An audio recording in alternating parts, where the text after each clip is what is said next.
Welcome to the Dr. Erin Show. May you live your truth. Live from Los Angeles, this is Dr. Erin. We come together each morning to know the truth, live on spiritual principle, and align with universal law and our own relative truth. So let's do this because we also come together in community through Soul Society. We're committed to being the number one spiritual community in the world, committed to enlightenment, empowerment, and yes, entrepreneurship, because it's important. You've got a message and the world wants it. So let's do this thing. Let's talk about upsets and justifications. So I have a question for you. If right in front of you, imagine put your two hands out in front of you, and on one hand you have a candy bar, and on one hand you have anger, fear, deceit, resentment, sadness, turmoil, grief. What do you think is worse for you? Do you think it's worse to have a candy bar, or do you feel like it's worse to get an upset? And so it's interesting if you really think about these two things and what actually happens in the body when you eat a candy bar or when you get really stressed out. Basically, they're both stresses on the body. That's pretty much all it is. I guess there's some parts of a candy bar that might be good for you, and maybe there's some good things too about stress. But the reality is that there's stress on the body. There's stress on the body when we put toxins in it, and there's stress on the body when we have negative beliefs, negative emotions going on. So let's talk today about upsets and justifications. So working with people one-on-one, dealing with the subconscious mind and upsets and justifications. And I clumped these together because at the point in time when I began this conversation, years ago around this, I didn't realize how profound upsets are and how much it really plays into our life. This is a book of itself, right? Upsets. Think about it. What upsets you and why do you get upset? There's a huge spiritual conversation getting down to your core values and beliefs and everything else through this. But let's dive into this for a minute. So upsets. What is an upset?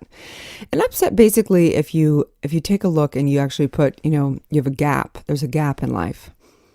And on one side of the gap is how you want life to be, how you want people to be, life to be, how you want others to be, how you wish it was, basically. And then on the other spectrum of this gap is how it is. And as the saying goes, it is what it is, or as the Vedas say, as it is. And the point is this, is if you really accepted people, places, and things in life as they were, you wouldn't have upsets. Upsets are basically the gap between how you wish life was and how it is. So stress, how do we do this? How do we get upset, right? So the reality is that you're such a powerful spiritual being that the moment you assign a positive or negative meaning to something or something that doesn't occur, you instantaneously have a negative emotion. This is stress, okay? There's stresses in life that are actually physical and actual real, like say the heat, like say it's 120 degrees outside. That would be stress on the body, right? But the reality is that majority of all stress is in the mind. Majority of all stress is in your mind and is created by yourself. You can have awful things that happen to you. Maybe you lose a job, someone transitions, a loved one, someone cheats on you, whatever it may be. But the reality is it's really how you react to it and the meaning that you put around it that causes the upset. And so upsets are good sometimes, right? We don't want to negate an upset. An upset's good because what it is doing is it's your higher self, it's your intuition, it's that part of you that says, hey, this isn't in alignment with what I want for myself and my life. So it's good to get upset, right? It's good to, if there's an amount of healthy upset that gets us motivated, that gets us back on track, that gets us, not just hanging out and doing nothing. But majority of people that get upset, it just really isn't serving, right? Say there's traffic and the traffic's going in and you're getting more and more frustrated. It's not going to change the traffic, right? All it's doing is really hurting you. So there's some upsets that are good that help us get motivated and help us get back in alignment. And there's some upsets and stresses about things that really don't serve, that are actually hurting ourselves. We're actually hurting ourselves. We're setting ourselves out. We're aging our bodies more. We're doing more harm within. So how does this work? Stress may be the most toxic feeling you can ever have because there's an abundance of it. You can be stressed out all day. Haven't you met those people that are literally addicted to stress? They're addicted to being frustrated. They're addicted to the drama of life. There's an unlimited amount of this. Like, it can be the most toxic thing you can have in your entire world. But you have to understand that, this is, again, it comes down to your beliefs, your thoughts, your emotions that creating these circumstances. And it's like a loophole that happens. You're constantly informing your subconscious mind, which is informing the subjective mind, which is informing universal law. And it's literally bringing situations back into your life over and over and over again. So if you really want to awaken, if you really want to have a transformed life and live empowered, you got to give it up. You got to give up the upset. You've got to complete the cycle. You've got to accept people and places and things as they are. And then in that moment, when you fully accept it and you close that gap, there's a new possibility. And it's called you. It's called you creating from nothingness, creating from what is there. And the reality is that every problem is an opportunity. Every problem is the opportunity to innovate, to create something new. It's an advancement of your consciousness, right? If you had the perfect world and then you create, it's like, what do you create from here? Cool, you could create some art or something, right? But the reality is to create from situations that aren't ideal makes you become more advanced. It makes you have to innovate even more. It has to have you rise to the occasion and be a person in the face of what you don't necessarily want. Dan Millman said, suffering is our psychological resistance to what happens. Events may create physical pain, but they do not in themselves create suffering. Resistance creates suffering. Stress happens when your mind resists what is. The only problem in your life is your mind's resistance to life as it unfolds. The reality is that your body becomes a victim of your stressful mind. So stop doing it, as that famous YouTube show goes. Stop it. Just stop it, right? Is it that easy? So how do you do this? Well, you got to get into the subconscious mind. You got to get in there and first of all, really look and see what is upsetting you. What are the failed expectations that you're having? What are the things that you want for other people in life that it is not exactly what other people want for themselves, or the way that life is? And where do you begin to forgive others so that you can free yourself from the chains of holding and being upset? Where are you ready to let go of and begin to surrender to what is and awaken to the true power within? No longer placing your stress and putting it out in the world and claiming it, realizing that you did that. Where have you handed your joy over to, your validation over to, needing all these things from the world, when you have it all inside of you? You have it all inside of you. So, getting upset is one of the worst things we can do to ourselves. So you have a story and you have a story and you have a story and you keep pulling this story up. And you can have a story of being the victim. You can have the story of how life is so hard. You can have the story of whatever, or you can rewrite that story today, right now. Basically rewriting it into something that you've never known before. This is a new flick. It's a new film. It's a new, hero's journey. What is that story that you want to rewrite today? And so just knowing with that, the portal, it brings us to a very, very famous real life story. I'm sure all of you guys have heard this. So Helen Keller, okay? I mean, are you kidding me? Talk about somebody who had all the reasons to be stressed and all the reasons to justify why her life sucked, right? So Helen Keller was blind and deaf, and she freaking rose. She studied under Anne Sullivan, and she slowly learned how to communicate with one person, breaking through and basically finding her strength, her spirit. She ended up getting the first bachelor degrees in art. She wrote her autobiography by the age of 22, And they made a movie out of it, The Miracle Worker. I mean, are you kidding me? Like, she had every reason to be upset of the circumstances of her life, and she had every justification to basically not rise to the truth of who she was, an almighty, powerful spiritual being. Talk about an advanced soul, right?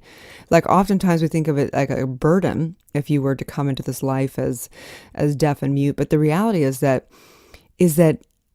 maybe she's more advanced than all of us, right? Spiritually, she had to rise at levels that you and I may never have to rise to. So what's a blessing and what's a curse? And I beg you to invite you to think that the hardest things you're going through are the biggest blessings of your life. That the upsets are what is the factor that you can go through that wall, and that's the most advanced classroom in this lifetime. Justifications, man, we all got them. Helen must have had a lot of them, right? A justification is just another word for an excuse. It's a reason, a fact, a circumstance, an explanation that upholds and defends your disempowerment. So where are you disempowered? Why don't you write down all the excuses you have today of why you're not doing what you're doing, what you want to do, what you truly desire to do. Stop making the excuses, tap into that source within, and know the truth. Make it happen. Explains why, we justify everything, why we're late, why we're bored, why we're miserable, why we're not living our dreams, why we're depressed, why we're financially not stable, why we feel emotional, why we have negativity, blah, blah, blah.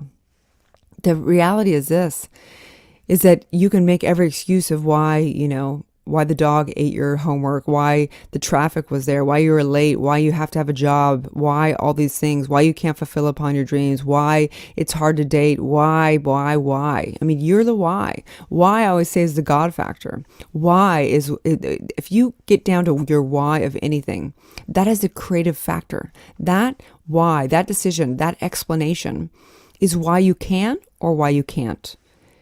And it's one and the same spiritually, okay? Justifications do serve at some level to have you have to be right at some level from a metaphysical standpoint.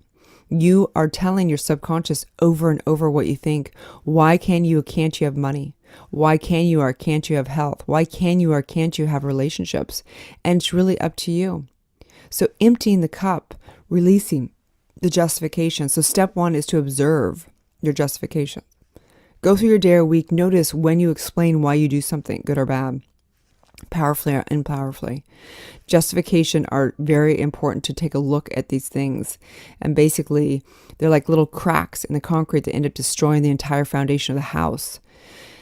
Step two is to take 100% responsibility. If you want to unleash the guru within, the goddess within, you must intentionally speak your world into existence, declaring that you are powerful in the realm of money, in the realm of relationship, in the realm of vitality. You are powerful. You do have a choice. That's what I know for sure. And then number three is to reclaim your power. Shift your mind from needing to prove why you can't do something to why you can do something. Begin to justify, and that's why we do affirmative prayer. We have a type of prayer where we have to do argumentative prayer. We actually argue. Find the proof why you're powerful, why you can do it, why you can overcome any obstacle in the realm of career and money and relationship and love and vitality and health and all that stuff. Justify it. Prove it.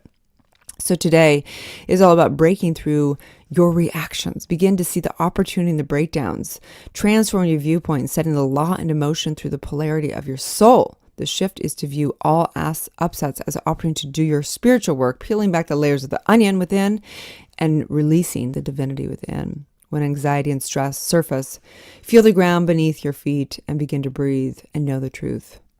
What is it that is occurring that is causing you to feel upset or stressed? What expectations do you have that are not happening? What is the only thing that occurs in your life that you label and assign a negative meaning to be upset? What is it that's happening that's making you assign that negative meaning?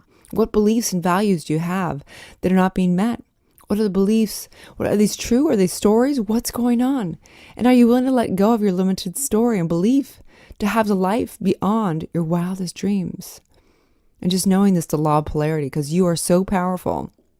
At the moment that you even consider something, you set polarity into motion. The moment that you even identify yourself, the identity of whatever that is other than I am.